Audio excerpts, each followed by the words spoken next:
Hola chicos, espero que estén muy bien. El día de hoy nos toca ver el tema de populismo, neoizquierda y manifestaciones culturales en América Latina.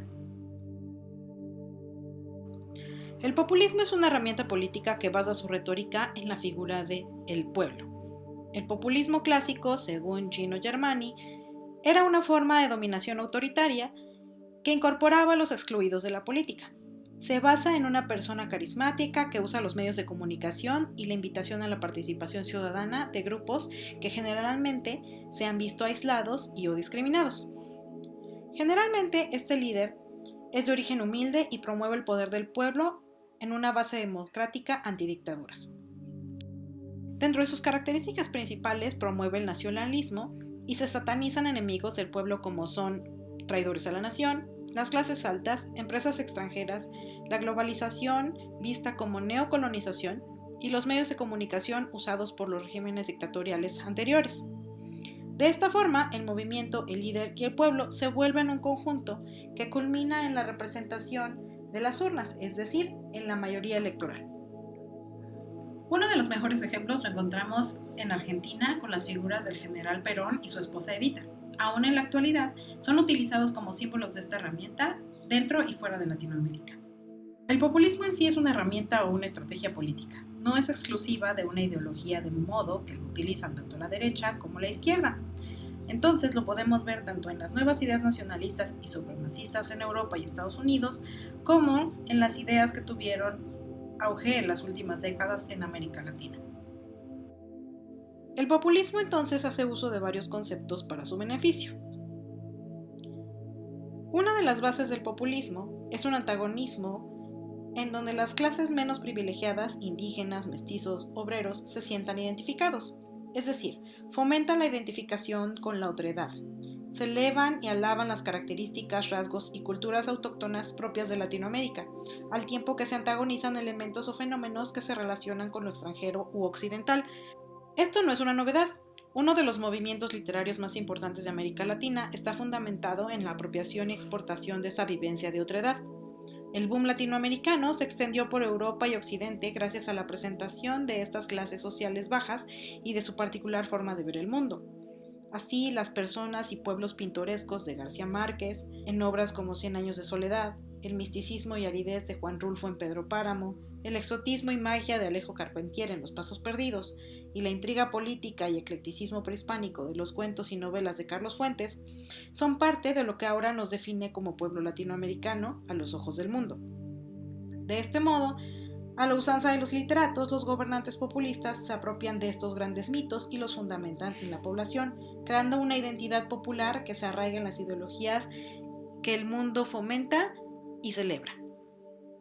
Ejemplos de esto lo podemos encontrar en la promoción de los pueblos mágicos, la apropiación de producción artesanal o la apropiación de símbolos históricos que representan esta ideología basada en el triunfo del menos favorecido, como Benito Juárez o Simón Bolívar. De esta manera, el populismo presenta un frente común unido. Por un lado, vamos a tener la figura del pueblo, que ya tiene todas estas características que ya nombré, y que va a presentar un pueblo homogéneo con el que muchísima gente se va a ver identificada. Por otro lado, tenemos un enemigo común representado por la clase alta, el neoliberalismo y el capitalismo. De este modo, tenemos dos personajes que se van a enfrentar en un conflicto en el que está en medio el líder populista. A través de elevar la figura del pueblo y de hacerlo homogéneo, los presidentes dejan de verse como políticos que son elegidos para cumplir un periodo determinado. Así se convierten en personas, en el sentido de un rol, un personaje con una misión casi mítica. Como señala Carlos de la Torre, la misión de Chávez fue liderar la revolución bolivariana en Venezuela, que construiría el socialismo del siglo XXI y el Estado comunal. Rafael Correa en Ecuador se presentó como el líder de la revolución ciudadana que buscaba rescatar la soberanía nacional y favorecer a los pobres con políticas redistributivas. Por su parte, Evo Morales en Bolivia se embarcó en una revolución cultural anticolonial y en la creación de una sociedad plurinacional que incluyera a los indígenas en la democracia. De esta manera, Estos 3 gobernantes solidificaron sus personajes con los ideales que promovían, reflejándose en manifestaciones culturales que iban desde murales, marchas, discursos, hasta canciones dedicadas a ellos y a la labor que habían hecho para el pueblo. Esto es evidente en canciones como El regreso de un amigo para Hugo Chávez, para la partida de un amigo que nos devolvió la risa. No hay adiós definitivo, ni finales de ceniza. Te vamos a extrañar para Rafael Correa. Quisiera que te quedes, nunca te voy a olvidar, porque te voy a necesitar. Si un día estoy abajo, te voy a necesitar, aquí me vas a encontrar, te vamos a extrañar. O Seremos Millones para Evo Morales.